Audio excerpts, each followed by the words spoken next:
Hi everyone, I am Alex Harper, the founder of Women of Culture, which is a community designed to connect, empower, and inspire women through meaningful engagement with the arts. And it's Wednesday, so I'm doing another edition of Women of Culture Wednesdays. Hi Sierra, thank you for joining. I'm so excited that today we're going to be talking with Indira Cesarine, who is a multidisciplinary artist. Wow, I really screwed that up. But and she is also the founder of the Untitled Space Gallery in Tribeca. So she's an artist, entrepreneur, social discourse advocate, and big feminist as well. A lot of her work centers around empowering feminist themes, challenging the status quo, and tackling stereotypes and double standards. So all very relevant information for this time. So I'm just going to invite her to join us. Oops.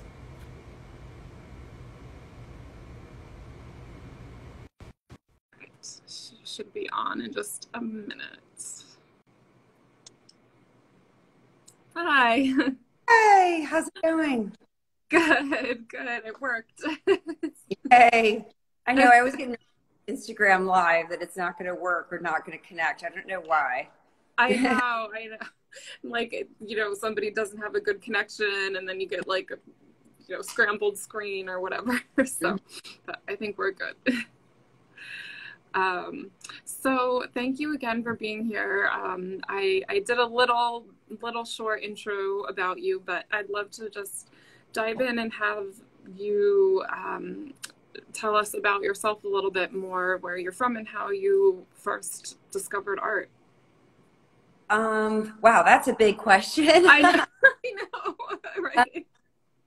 I was actually, a lot of people probably don't even realize, I was actually born in Des Moines, Iowa. Oh, well, actually, Iowa, what am I saying? In Iowa. I lived there till I was 14. And basically, I went to New York City to study at Parsons School of Design when I was 14. I did their high school program. It was like an accelerated sort of art program for high school students in the summer. And I just fell in love with it. And I sort of convinced my parents to let me go to boarding school in Connecticut so I could pursue my passion with art. And yeah, so I ended up going to school in Connecticut at a school called Choate that has like a really incredible art program. And I went to boarding school in Connecticut too. I didn't realize that. Sorry, I started studying art when I was really young, probably like 6 or 7. Wow. And I was just really into painting and drawing and, all kinds of stuff. So when I got to go to Parsons, I was really excited. And I initially discovered photography. It was a big passion as well as painting. And I continued to study, both of those at Choate and would go to Parsons every summer for summer school all through high school. Wow. Yeah, it was kind of awesome. Also being in New York City, being from Iowa, because, I had the full-on Midwest experience growing up, suburban America, going to public school and doing the whole all-American thing.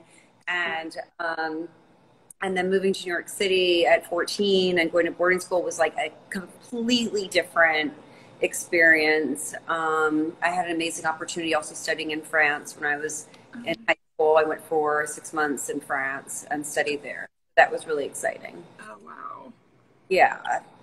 I love that we have these, some interesting similarities, because, we haven't talked about this, but I went to boarding school in Connecticut as well. Smaller school, Westover. It's all girls. Okay. Yeah, and I spent a lot of time in Paris as well. So. I do find the boarding school experience is very particular. It's not for everyone, but for me, it was really an opportunity to be very intensive with my work. And the school I went to gave me my own darkroom and photo studio. I think the last 2 years I had independent study in photography and painting. So I had a painting studio, a photography studio, and my own darkroom on campus. And that was like an opportunity for me to really like dive deep from a really young age. My artwork. I started like solo shows when I was like 16 because I was just like obsessed with making art. I did a lot of photographic collage and mixed media, like oil paintings with photography and like all kinds of experimental work, which was a lot of fun. And after high school, I went to Columbia University and studied. I did a triple major: art history, French literature, and women's studies. So, yeah, the feminism was already there from a very early age.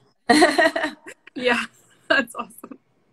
And yeah, when I was at Columbia, while I was at college, I was photographing for all the modeling agencies for extra money as a photographer. I got a gig shooting for Elite when I was 17, and they liked my work and booked me to shoot all of their new face models. And then that led to working for Ford and Wilhelmina and all the other top agencies. So all through college, I was, testing for the agencies as a photographer. And as much as I really, really loved art and debated going and getting like a master's at Yale or whatever after graduating, I was considering a master's in fine art, like getting like pursuing that career. But photography was just calling me. I was already getting a lot of work as a photographer. And it was one of those things where, when people are paying you to do something, and you're 22 and you're already getting big jobs, it was like, I would be crazy not to pursue this. And I really loved photography. So the first sort of 15 years out of college was working as a fashion photographer based in London and Paris for the most part. Wow. It sounds very glamorous, like, I don't know if it actually was, but. I mean, I would say it's a pretty, at that time when I was working, which was like the 90s and 2000s, mid 90s to 2000 and like, mid 2000, I don't know, that like 2009. It was definitely like a different era in photography. I mean, we were mainly shooting on film. Photographers were very, very creative and given a lot of creative freedom, and the magazines and clients really like bowed down to a certain degree of the photographer being an artist. And today, with it all being digital and very heavily social media focused, I don't think that our fashion photographers have that same creative like momentum of like literally brands would just be like carte blanche, whatever you want to do, you tell me what you want to do, we can go. Like, we would fly to the most incredible locations around the world and have a whole week to do like 8 pages, and they would have these huge budgets and everything was on film, so they really they gave you complete creative freedom for like a lot of that. When things went digital, everything slowly changed with the creativity taken away from the photographer and given more to the creative director and the art directors and whatnot. And the photographer kind of started becoming more of a shooter versus a creative, if that makes sense. Right. Yeah, for sure. But it was definitely this era. Yeah. Is that sort of what led you back to the art world then, that change, or what brought you back to doing art? In 2008 or like around 2008, I had been living and working in Europe, actually, mainly London and Paris, some Milan, for the most of my photography career, mainly because I actually had a very hard time getting work as a female photographer in the New York market. I mean, I did work. People, they looked at my trajectory of clients, they would say, oh, well, you shot for Neiman Marcus and for Macy's and for all these big brands, and you shot for Cosmo and Glamour and Marie Claire. They would say, oh, what are you talking about? But it was still really tough to get regular gigs. Like in Europe, I was working back to back and, shooting for like British Vogue and great magazines and top clients. And in New York, the jobs were few and far between. And so I was big in Europe, almost full time, because that's where I could get work. And there came a stage in my career where I was just kind of like sick of living out of a suitcase. I was like living in 3 different countries. I had apartments in London and Paris, and I was literally traveling back and forth, and then the occasional shoot in New York or LA or whatever, Australia. And it was exhausting. You know, you were literally like maybe 2 or 3 days in one country. And that is a life of a photographer. And I really started feeling like, you know, I wanted to like really push myself to, you know, be perhaps more creative. And interestingly, I ended up going to Art Basel Miami with some friends, and I got incredibly inspired just seeing all the art. This was in 2008. I met like Mr. Brainwash, who at the time was a newbie. Nobody even knew who he was. And we hung out and went to like loads of exhibits and parties together. And he had staged his own exhibit at that time at Scope. And like, it was just really interesting. The art scene was booming, but it was very like underground still. Like the art fairs were very experimental. I mean, like Scope Art Fair is night and day, like what it was then and what it is now. And, you know, you did have the big fairs at that time, but you also had all these really experimental fairs. And at that time, Scope was really experimental. And it's just interesting. I became very inspired by what I saw, by all the artists I met. I mean, I met so many people on that trip. I was there with a friend of mine who worked for the Times in London, so she got invited to literally everything. And I was able to kind of go with her to all these amazing sort of, you know, private events and stuff that were big eye-opener. I'd never been to Art Basel Miami before. In any case, after that, I became very inspired, and I, on the flight back from that trip, came up with an idea to launch my own magazine, like an indie magazine. And so that was the beginning of like a whole creative process of collaborating with other artists, photographers, writers, building up a creative team, right, to launch a publication. And the first version of the magazine was actually a video art magazine. So we did 30 original short films and video art productions per issue, and they were screened all over the world at like Cannes Film Festival, Art Basel Miami, at we had them screened at the Metropolitan Museum of Art, at fundraisers for the Louvre Museum. It was incredible.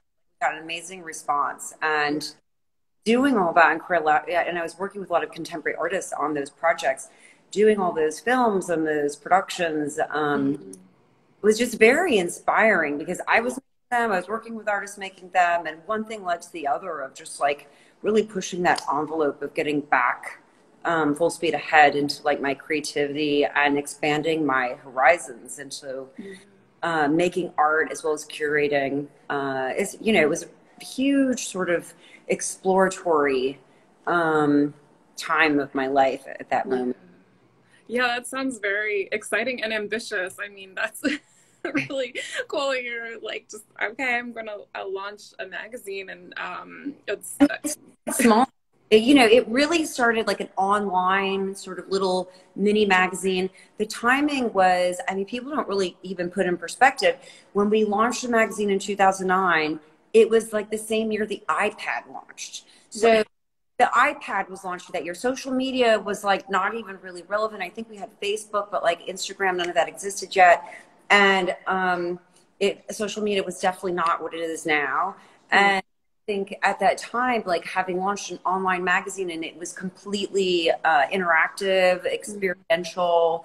And we launched an iPad version of the magazine, and then like an app version. And then we got a global print distribution deal. 2 years after I launched the online version, we got a global print distribution deal to distribute a print edition of the magazine to 30 countries. So that was like incredible. Yeah. Took over, I guess, from 2009 to 2014, that became like my full-time thing. You know, I mean, I was still shooting and making, doing a lot of photography at that time, and video production, editing, directing. But really the gallery became a thing in 2014. I started working on like the progression to the gallery started happening. Yeah. And what sparked that idea? You know, the art gallery, it's interesting. I'm just like lower this slightly so you can swing by. The art gallery, basically in 2014, a friend of mine who owned a gallery in Chelsea contacted me and said, you know, we're going to lose our lease, and we really need, help. And you've got this amazing space in Tribeca. Would you be open to doing like maybe a 3-month partnership where we open a gallery at your space? At that time, the space that's currently the gallery was my photography studio, and that's where I kind of headquartered the magazine. So I had like a team of people working with me on the magazine at my photo studio, and that was the setup. In any case, I was like, why not?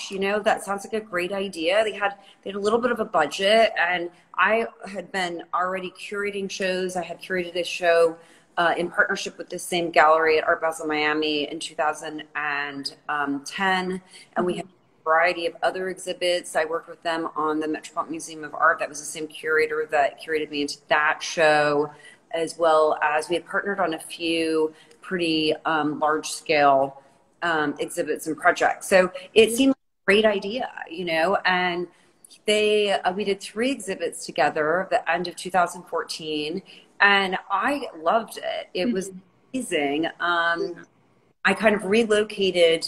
I slimmed down my magazine team and had a lot of people go remote, and then whoever needed to stay kind of moved into my mezzanine office. I like completely configured my space so that I could have the gallery and then a separate office area. And long story short, that was very inspiring. That partnership lasted 3 months.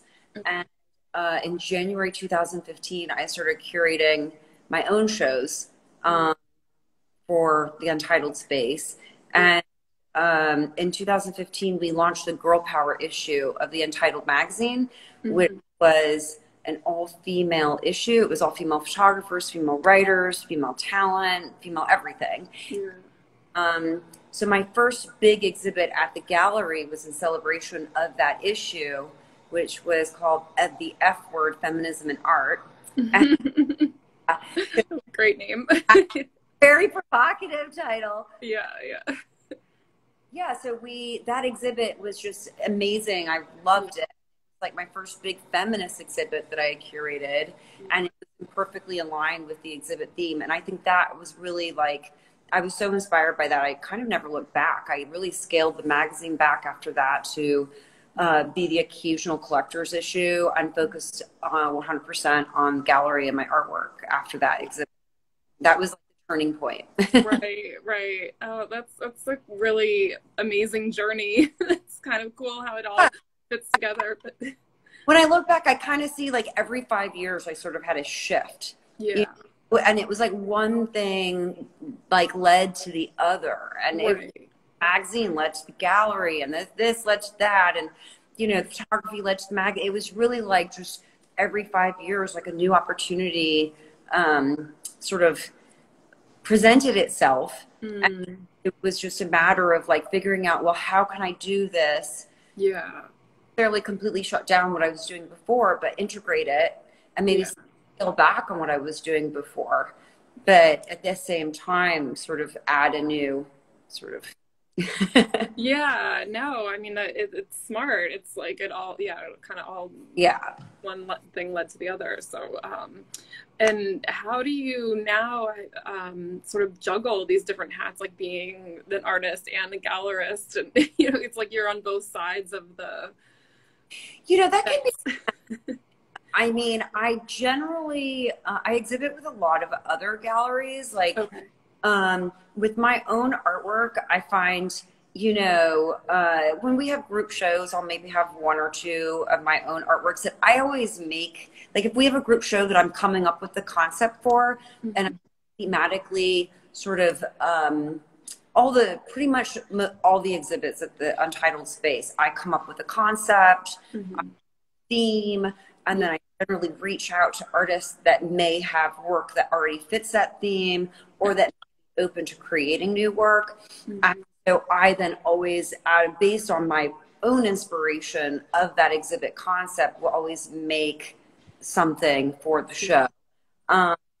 I do try to treat myself as just one of the other artists in the gallery, just speak the gallery's a business. I get the same as everybody else when we sell my art. I'm just like, when it comes to like the running the business sort of side of things, I try to just treat myself as one of the other artists, even if I'm the curator, if that makes any sense. Yeah. I try not to have like preferential treatment or whatever, you know, really important. And I actually, you know, when it comes to like even, you know, having an exhibit at the gallery, like I kind of, all the artists we represent, sort of, I try to get them a solo show every 2 years. And so, you know, I don't do any more than that. Like for myself, like every couple of years, I might have a preview of my own project special show. Like this year I had the Labyrinth, which was an exhibit and like theme I'd been working on for several years, and it just made sense to stage it at my own space. In any case, particularly considering this was my photography studio, I kind of feel like there's a component of it being, when it's my exhibit, it's almost like an open studio setup, right? Like, come and see my work.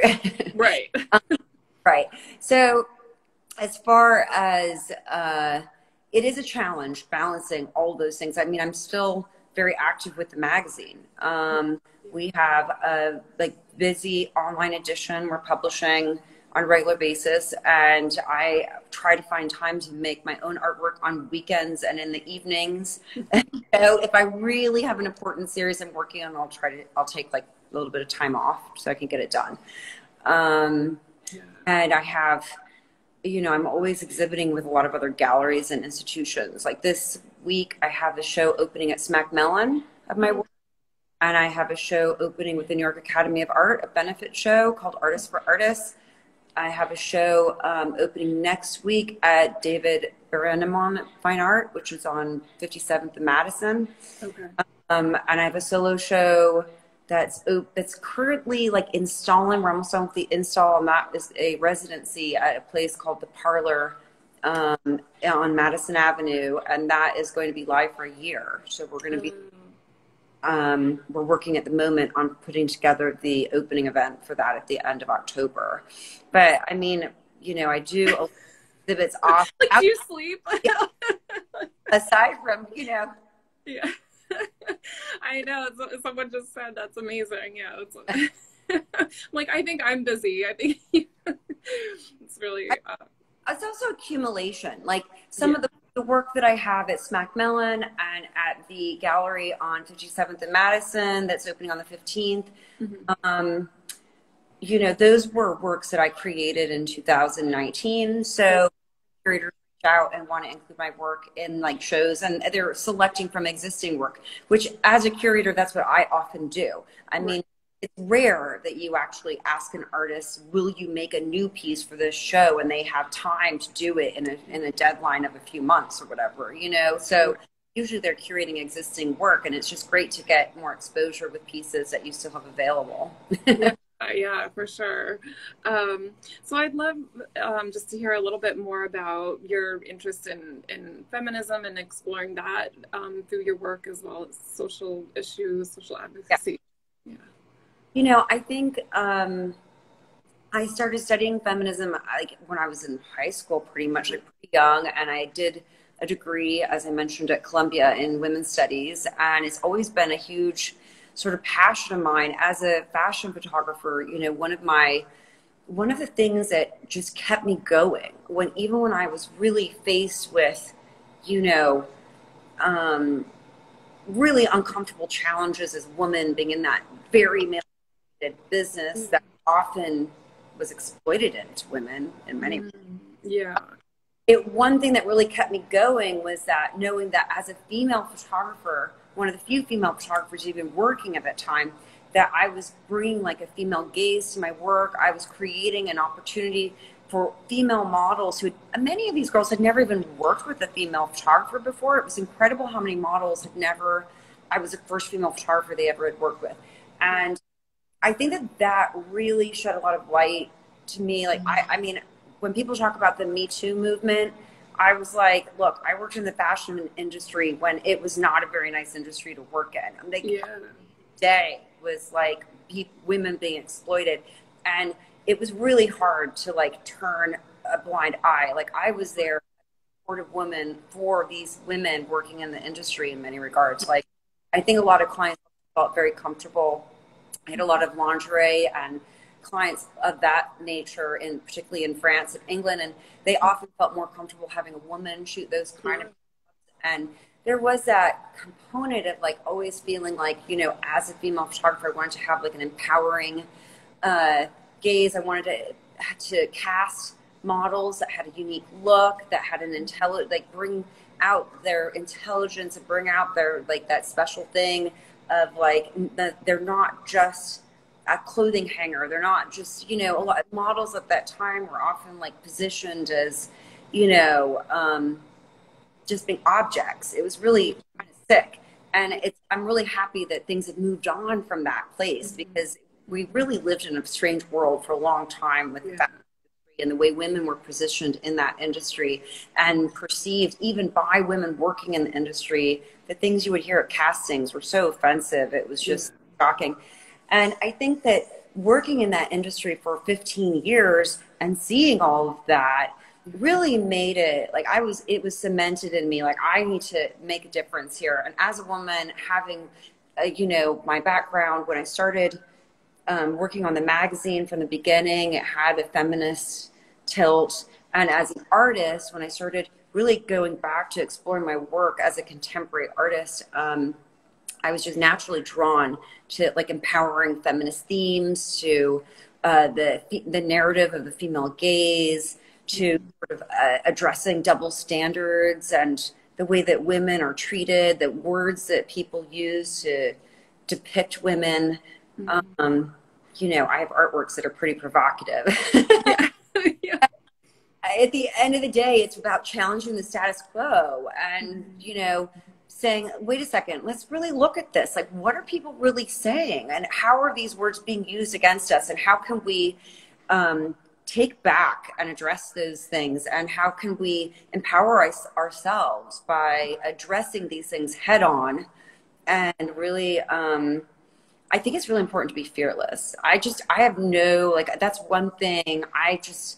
I'm like, whatever you think you can do or say, believe me, I've already seen it. I've already been, like, nothing shocks me anymore. I have literally seen like things that people would be like, what? Yeah. No, I mean, that's great though, because I feel like your work is very fearless, and it brings things to attention that you know, it makes you think and really elicits a response, an emotional response. And that's so important. Yeah, I tell artists all the time, you know, the other thing is, and this is something I remind myself on a regular basis, it doesn't matter if people don't like your work. If everybody liked your work, then you're probably not making great art. You know, that's decorative. Like, if you really want to challenge things, if you really want to make people think, which is the point of art, to like invoke a dialogue, if you want to do that, you have to be like willing to put yourself out there, and willing to be perhaps criticized, and willing to be like address the fact that, you know what, and accept that not everybody's going to like your work. Some people are going to hate it. Some people are going to be mean to you and say your work sucks, and you've got to be like, yeah, whatever, like, okay, you just don't get it, that's okay too. Yeah, right. It's like, not everyone has to like you, and some people, you know, they're not your people. So. Exactly. I think even with feminism in general, when I first started doing a lot of the feminist work, a lot of people were really like, so many even artists I had met that were women were like scared to identify as feminists in 2015, only 5 years ago. I can't even tell you how many female artists that I worked with that were like, oh no, I'm not really comfortable calling myself a feminist. You know, that's kind of like badly perceived. It's amazing. I mean, I do, you know, when our current sitting president was elected, and Women's March and the Me Too movement and all these things simultaneously, I think there was a big wake-up call, and a lot of women finally sort of realized, wait, we need to be supportive here. Like, there's a lot of issues we need to be addressing, and you know, we have to like wake up to the misogyny in our culture. We have to stand up and be willing to call ourselves feminists to support other women, you know? And there was a big shift, I think, in cultural and like the whole sort of the way that people were willing to align, which I think we're seeing another huge shift right now with regards to identity. Yeah, yeah, no, that's very true. I mean, it's unfortunate that we had to go through some of that pain and all those bad experiences, but you know, it also, you know, I think helped create some change and hopefully lasting change. I mean, look, you know, what we're going through right now, couldn't it be one of the most painful, like, I mean, we have a pandemic, we have this insanity with our political system, you know. Yeah. We have this whole situation with the Supreme Court that's putting into question the future of like women's reproductive rights. Like all these things are going on that are really scary, right? You know, the racial tension that's obviously, you know, identity politics. It's also like just there's a lot of unrest. And I do think that what happens when there's unrest is that people are forced to grow up. They're forced to realign. They're forced to think. They're forced to, you know, make a change. And I think that we're all going to also, through the pandemic, I think for a lot of us, it's been a big time to reaffirm our priorities. Like what really matters? What matters to you? What matters to me? How do I want to be treated? And how do I want to treat other people? And like, let's focus on, you know, these like very basic sort of things that maybe a lot of people forgot. Yeah, it's true. Yeah, how has the pandemic been for you as an artist? I mean, were you able to work and be in the gallery and be in your studio? So for the first, I guess in March we shut down, and like the day after we had an opening. And we closed the day after the opening. And basically I went upstate for about 6 weeks, and I got inspired to, you know, there was this, you know, sort of panic, like, what are we going to do? Businesses are closed sort of indefinitely. How am I going to survive financially, as well as the artists I represent? Like, you know, I felt like it was a very precarious position, and a lot of people had a lot of fear. And I decided to just hunker down, and I like literally myself launched an e-commerce platform for the gallery where we posted all of our artwork online for sale. And I launched the Untitled Art Boutique, which has actually been very successful. I'm happy and proud to say that we have been selling an enormous amount of art online. Amazing. I think we like tripled our online sales after I launched our art e-commerce platform. We partnered with Artsy and various other sort of platforms to promote our artwork and, you know, get it out there. But at the end of the day, we had never launched our own online sales platform to sell the art from the gallery. And that was a huge undertaking, but I literally had all day long, every day to work on it. Camping out up in, you know, the woods. So that was really the first sort of 3 months of the pandemic were launching that. And then once it went live, we really, you know, it was very, I've really had like a summer of, and the whole pandemic time frame, I guess from March until the end of August, was very focused on trying to restructure my, you know, business in order to survive financially and to be able to keep the gallery open and to be able to have the artists that we represented continue to have sales. And, you know, I felt kind of responsible to a certain degree. No, I know it's obviously been very stressful for everyone, but obviously the, you know, art industry has been really hit in different ways, and a lot of artists are struggling. So I think that's amazing that you know, thought to pivot in that way and, you know, still provide a way. You know, a lot of my own personal artwork as well. I do a lot of, as you know, like sculpture. I do neon, I weld and steel, and, you know, I do a lot of printmaking, and all those studios were shut. the printmaking studio that I print out of, they're still closed. Definitely the sculpture studios were pretty much inaccessible because they're like fireproofed spaces that, you know, you can't really, I couldn't access most of my studio space except to like do small works, or you couldn't do photo shoots. Like I was limited. So I really focused on just, you know, the business of, you know, art and commerce versus right. you know, it was just not even possible. And it was a great time to also, I worked on my archives. I'm working on a book at the moment. So I was getting re-inspired by, you know, going back through some of my archives and working on a photography book. Nice. That's always, it's an insane amount of work doing that because it's lots of, you know, scanning old film and right. process. Yeah, I can imagine. Well, I'm glad to see that the gallery has, you know, is surviving and thriving. And I know you just launched or opened a new show, so love to hear more about that.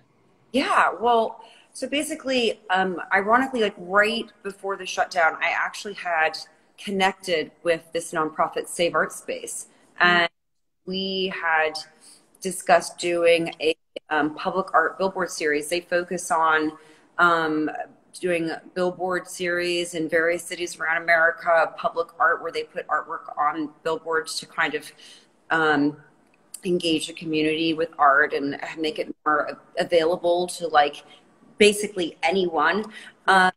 And I had been talking with them about working on a public art series of billboards, and that whole process was undergoing during the pandemic. And basically the current exhibit that we have now is an expansion of that. As I was working on that billboard public art series, I decided to have a theme very focused on equality. And I came up with this concept of, I have an initiative that I launched late last year called Art4Equality, which is supporting equality themed exhibitions of public art. So that was like the partnership with SaveArtSpace. And I came up with a theme, Art4Equality, life, liberty, and the pursuit of happiness, because I felt like everything that we were facing with regards to the pandemic and the unrest with regards to like everything going on in this country, I really felt like there needed to be a way for artists to respond to that, to kind of have a light at the end of the tunnel. Like, let's try to put our creative energy into focusing on, you know, A, how can we get through this? B, let's come together and like focus on the positive, because we had so much darkness like every day. Like, how can we come together as a community, support each other, bring together like equality, inclusion, diversity, all these things, and at the same time create empowering artwork. And the billboard series, when I started reviewing the work, you know, I just became very inspired, and I decided to time with the public art series also have a group show of artists. So about 55 artists in the current group show. More than half of them actually made work for the show, which is very exciting. I think with the pandemic, people had obviously time on their hands to create art, which is awesome. And at the moment, you can see 10 of the pieces that are in the exhibit are on billboards around New York, in Manhattan, Queens, and Brooklyn. And then we have the actual real artworks that are featured on the billboards in the gallery, as well as another 45 artists that created work for the show. So it's pretty exciting. Yeah.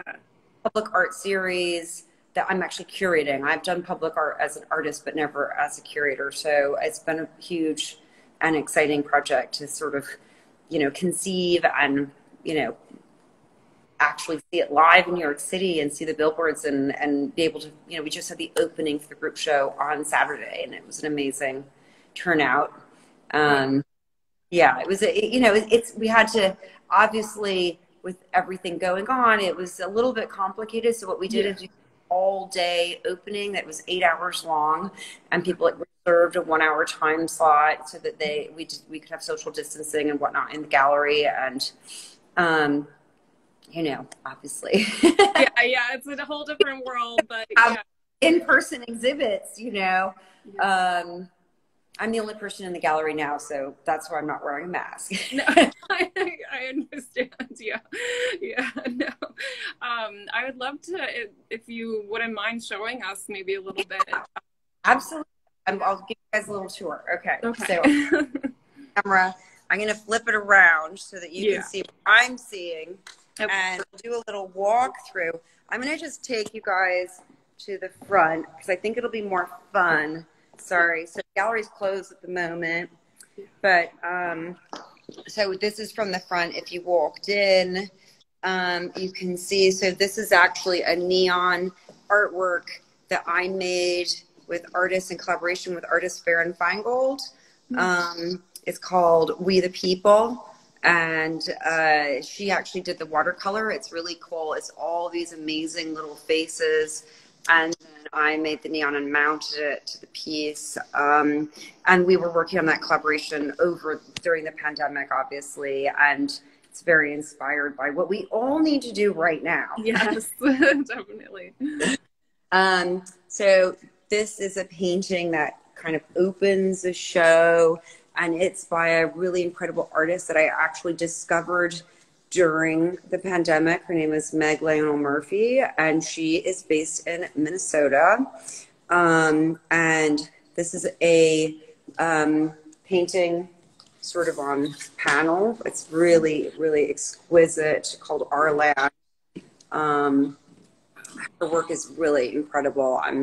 When I saw it, I was so inspired, and I felt like it just really sort of fit the direction of what I like to go with regards to female artists and the artists that we look for, and like the themes that she worked with, and you know, and her abilities are just beyond. Yeah, a really beautiful piece called Stay Safe by an artist, Jody, who I believe she's Mexican-American. She doesn't live in New York City. Unfortunately, she wasn't able to make it to the opening, but you see a little bit of a tour here. A little bit of our logo with our theme. This is Kim McCartney. She's one of my favorite watercolor artists on the planet. Her work is incredible. And we actually studied her art when I was studying at the New York Academy of Art. I did their watercolor program, like post-grad studies, and she was one of the watercolor artists we studied. Wow. I was thrilled to have her in the show. I'm a huge fan of her work. This is Annika Connor, who did this piece that is obviously sort of token to essential workers. That's actually featured at the moment in one of the Art for Biden benefits that's out there at the moment. And this we can see is a sort of portrait of Breonna Taylor, as well as, I'll show you. So all of these, we have a little QR code, which is really cool.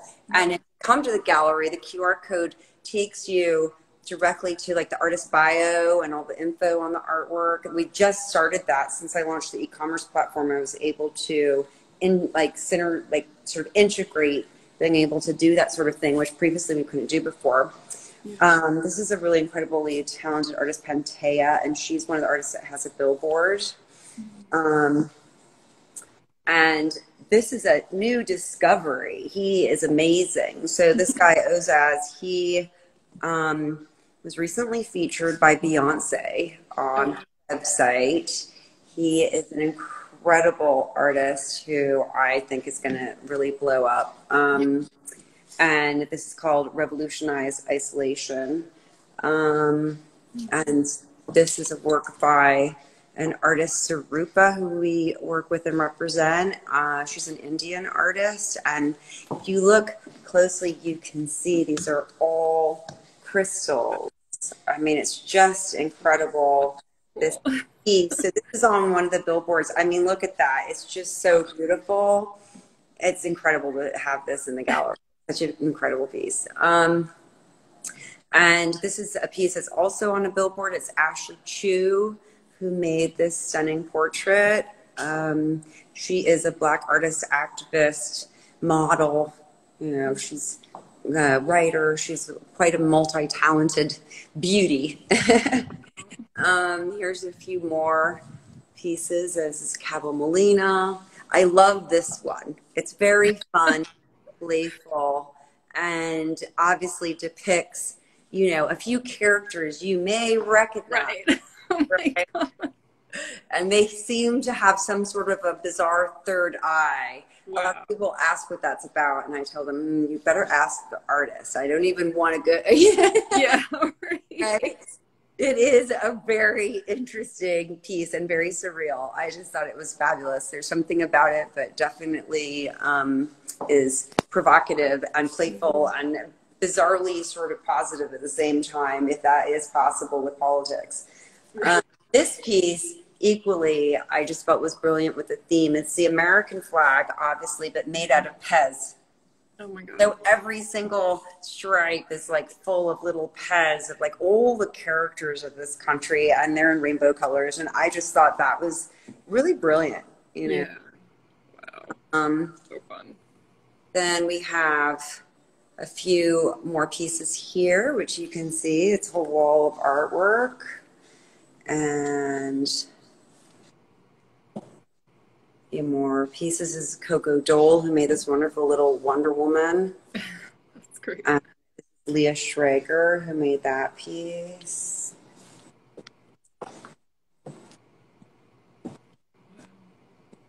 You said is it 50 artists? 50? There's 55 altogether. Wow. Yeah. That's great. So this is this incredible artist, Rachel, who's super talented. And this is Ann Lewis, who does a lot of street murals and street art. This is by Robin Tews, who is actually one of the original Guerrilla Girls. Oh, wow. Yeah. This is by Rosemary Meza de Plas. She is, I believe, based in California. We've worked with her several times. She has incredible work. And this is a fun one. I'm going to just show you guys. So this is a sculptural piece. It's really incredible. This guy hand carves these little like doll houses. Oh, wow. And it's called American Infidelities. It's got a very interesting sort of story to it. And I love this little peek through the window. Oh, yeah. Cool. Really, really fun. So I think you get a little bit of an idea.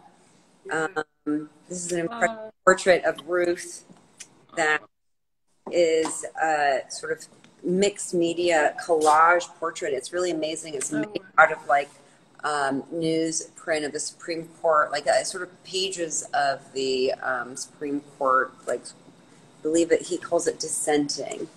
That's amazing. Various documents. And then we have a little bit more here. This is an artist, Donna Basson.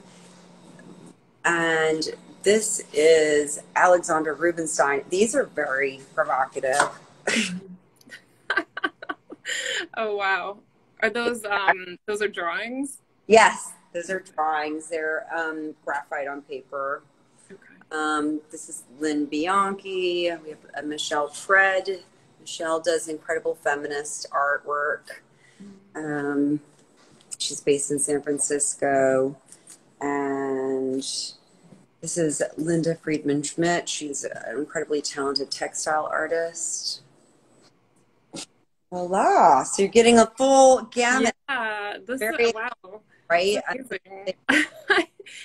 Wearable art piece. And we kind of can end it with, this is a piece I made called In Pursuit of Happiness, which is a neon sculpture mounted on photography. Nice. Voila. Wow.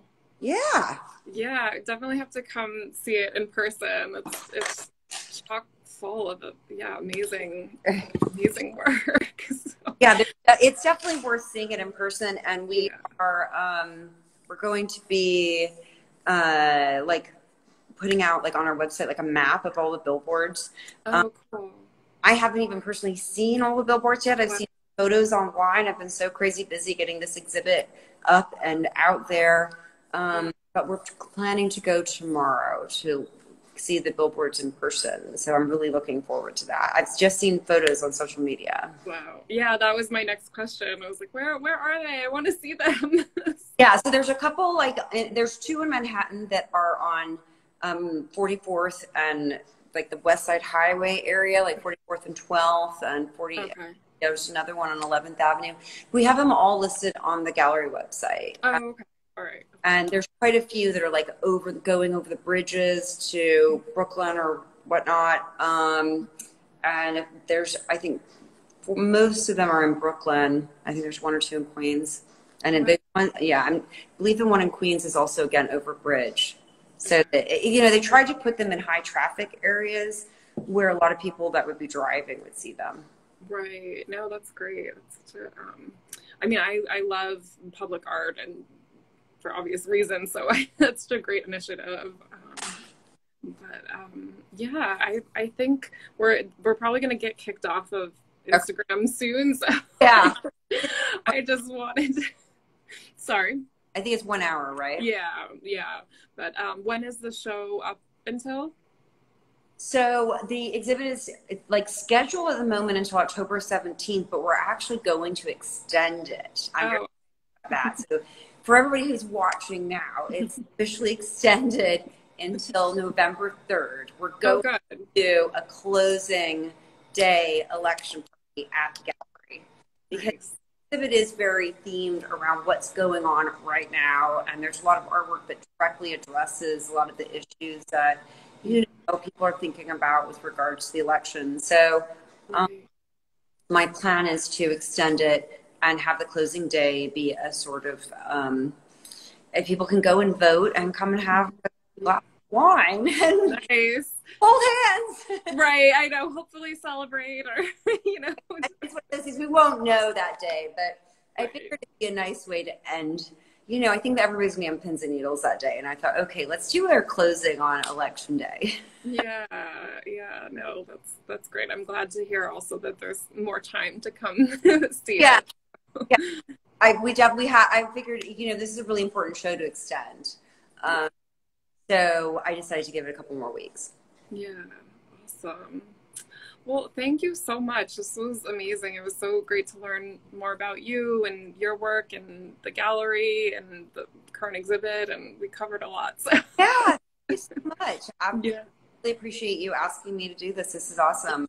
Yeah. Hope that you can have time to come by and check it out. Yeah, for sure. No, I definitely gonna do that. Also, the exhibit that I'm doing at Smack Mellon is a group show of women honoring the centennial of women's suffrage. So that would be a very interesting one, I think, for your Women of Culture platform. Yeah. It's all about, honoring the women that paved the way for suffrage, and quite a few really interesting artists are in that show. Yeah, I want to check that out for sure. Yeah. That's opening this weekend on Saturday. Oh, perfect. Okay, good to know.